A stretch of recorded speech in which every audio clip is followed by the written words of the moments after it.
The rain lashes against the tin roof like 1,000 angry spirits as Linda, her sequined gown clinging to her like a second skin, zips shut the last of her Louis Vuitton suitcases, the sound cutting through the wails of 3-month-old twins Mary and Naomi like a knife through warm butter. Peter, his once proud accountant's frame now gaunt from months of unemployment, blocks the doorway with arms spread like a crucified saint, his voice breaking as he pleads, "For God's sake, Linda, they're your flesh and blood." But Linda's laughter is as cold as the gold Rolex on her wrist, a gift from her new lover, as she shoves past him, her stiletto heels clicking a death march down the hallway. "Flesh and blood don't pay bills," she sneers, pausing at the threshold to deliver her final blow. "Let them die." The door slams with apocalyptic finality, leaving Peter alone with the screaming infants, their tiny faces red with betrayal. That night, under the flickering glow of a kerosene lamp, Peter makes a covenant with God, not with words, but with the calluses forming on his palms as he grinds Garrison into paste, finger-feeding the twins like a mother bird tending her nest. 5 years later, the Lagos sun is a merciless overseer, as 5-year-old Mary drags a sack of rice twice her weight through the market, her tiny feet bare against the scorching concrete, while Naomi, her twin shadow, flies away from the rotting fish heads that will be their dinner. Peter's wheelbarrow, now more rust than metal, groans under the weight of cement bags, his spine curving into a permanent question mark under the strain. A gleaming Range Rover screeches to a halt beside them, the window rolling down to reveal Linda's face, now bloated from high life excess, her lips collagen plumped into a permanent smirk. "Still playing the hero?" she taunts, waving a manicured hand adorned with diamonds bought by lover number 3. Peter doesn't flinch. He simply wipes the sweat from his brow with a torn sleeve and says, voice steady as a judge passing sentence, "Girls, meet the woman who gave you life and sold her soul." The car peels away, leaving the twins coughing in a cloud of exhaust and unanswered questions. By their teens, Mary's hands are raw from scrubbing church toilets at dawn, while Naomi hawks sachet water under a parasol held together by prayers and duct tape. Yet, when their WAEC results arrive, 6 A1s gleaming like buried treasure, Peter's celebration is cut short by the University of Lagos's admission letter demanding 850,000 naira per session.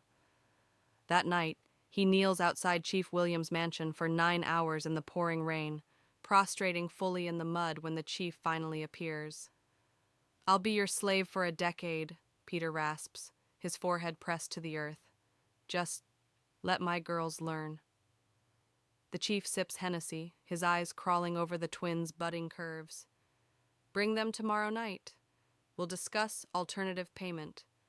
What happens next is a blur. Peter's fist connecting with the chief's jaw, the sickening crunch of bone, the twins dragging their bloodied father through back alleys as police whistles scream through the night.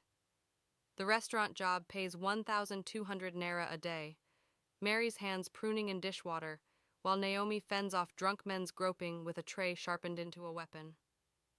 Then, destiny arrives in a forgotten briefcase, $87,000 in crisp bills and land deeds that could solve every problem. Mary's fingers hover over the cash like a sinner over salvation. "This is 10 years' salary," she breathes. Naomi slams it shut with the finality of a coffin lid. "We're Peter's daughters." When Prince Tony, Lagos's most feared oil magnate, storms in to retrieve it, his question is a test by fire. "Why not steal?"